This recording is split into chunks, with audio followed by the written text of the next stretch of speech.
filho, os seus filhos vão ter que lutar por eles amanhã. E eu falava da consequência geracional relacionada a essa situação e a responsabilidade que os pais têm sobre a vida dos filhos. Então, foi o primeiro vídeo que viralizou meu na internet, falando desse tema. E nesse vídeo eu tive para mais de 100 empresários declarados ali nos comentários que estavam pensando em fazer isso, e após aquele vídeo tiraram essa arma da cabeça. E até hoje eu falo sobre a importância da gente falar desse tema com responsabilidade. Não sei por que o YouTube depois derrubou meu vídeo. Eu não sei qual o intuito, mas eu acho que cumpriu o propósito ali e alcançou as pessoas que tinham que alcançar. Mas, doutor, me diz uma coisa.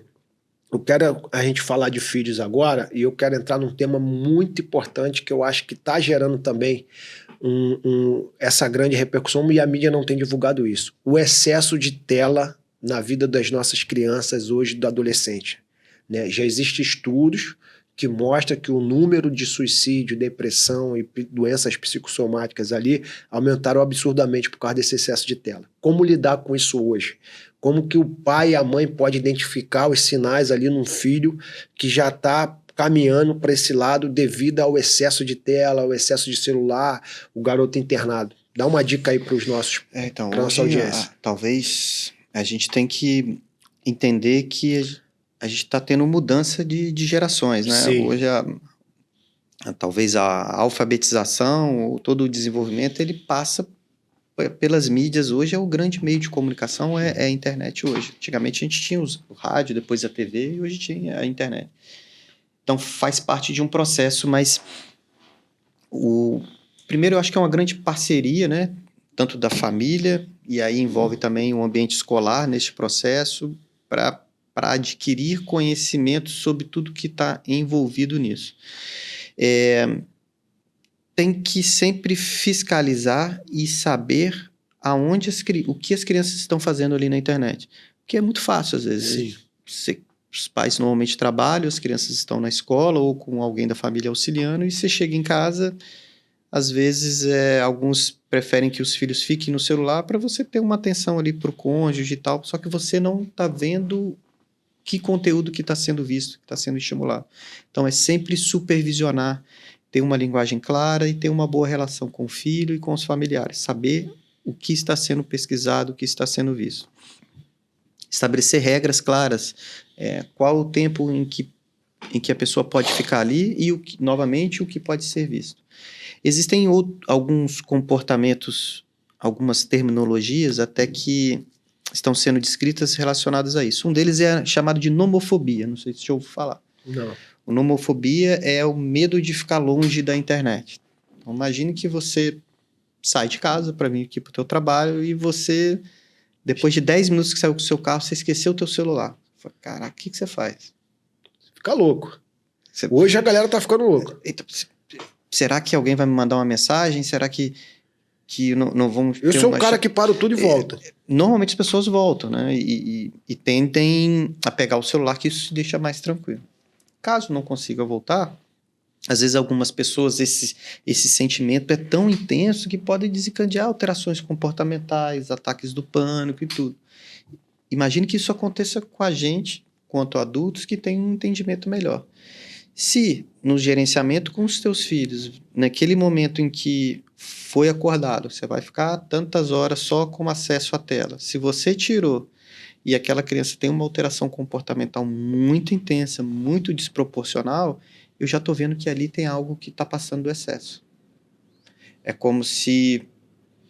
Pode ser comparado à droga, que a droga ela traz aquele êxtase, mas depois vem um período de depressão, de baixa.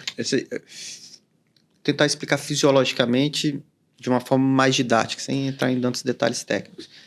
Acredite-se que os comportamentos repetitivos e compulsivos, eles têm uma mesma via no cérebro. Você vai estimular uma mesma região chamada núcleo accumbens. Então, as drogas fazem isso. Estimulou, deu um pico de prazer, depois o pico sai e eu quero de novo. Isso vai se repetir. Sexo compulsivo, compras compulsivas, jogo. E hoje com o celular é isso. E eu ia entrar, era a minha próxima pergunta, era o jogo online. Mas vamos lá, conclui essa daí. Você sabe que como que sei lá, Instagram, Facebook, ele foi feito. Tem um mecanismo muito semelhante àquelas máquinas caça-níquel, você vai jogando. É muito semelhante ali. É tal da dopamina o tempo todo. Quando uma certa explicação de como isso foi feito, né, de rolar. E isso também gera mecanismos compensatórios. Se eu faço um post, teve pouca visualização, isso não gera um sentimento. Viralizou. Caraca, isso gera um sentimento muito legal. E eu vou querer novamente, Então, é uma mesma via cerebral que está estimulada. Talvez ali o núcleo accumbens que dá aqui esse pico de dopamina. Isso é bom. Só que você vai querer outras vezes. Só que, e se não viralizar? E se eu ficar longe do celular? Eu tenho que saber lidar com isso. Quando eu não sei lidar com isso, e quando isso interfere no meu comportamento, no meu relacionamento, irritabilidade, posso até, sei lá, agredir pessoas, não querer ir mais na escola, aí não tá legal, eu tenho que procurar ajuda. Que tem como melhorar muito, né, com a procura por ajuda, e essa é a grande mensagem. A procura por ajuda melhora. E isso a gente tem que passar essa disseminação. O problema do jogo é quando o cara perde, né? E a gente sabe que o Brasil, ele não tem uma cultura para isso. O que a gente está vendo agora são a classe média baixa tirando o dinheiro de dentro de casa para enfiar no jogo. E o cara, ele fica tão transtornado que ele perdeu o dinheiro da compra, da comida do filho, da casa, que ele pensa em tirar a própria vida. Isso está sendo real e os casos têm crescido absurdamente. Quem está assistindo a gente hoje, que está com problema com vício, com jogo, como ele pode sair dessa situação, como tratar, além de pedir ajuda, ou algo que ele possa identificar que ele já está no limite? O jogo também entra dentro desses comportamentos repetitivos, né, de adicção. Vou fazer um paralelo.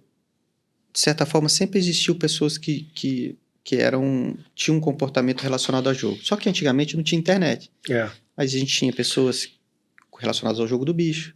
Era muito comum aposta de cavalo. Então, pega o avô, bisavô, ele era viciado aposta em de cavalo e pôquer, tira até as calças do cara, irmão. E tinha o pôquer que era naquelas... não sei como é que era o nome, bancas clandestinas, tinha...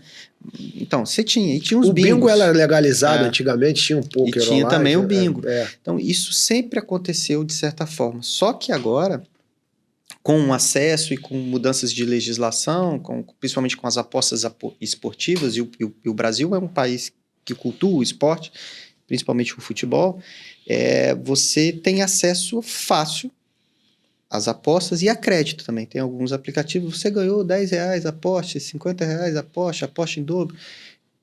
E aí, a partir do momento que você ganha, você reforça, opa, ganhei, e vou tentar de novo. Só que, se os jogos de apostas foram feitos para ganhar, eles iriam quebrar. Então, eles foram feitos, não é para todo mundo ganhar. E aí é perigoso. A partir do momento em que você deixa de fazer coisas da sua vida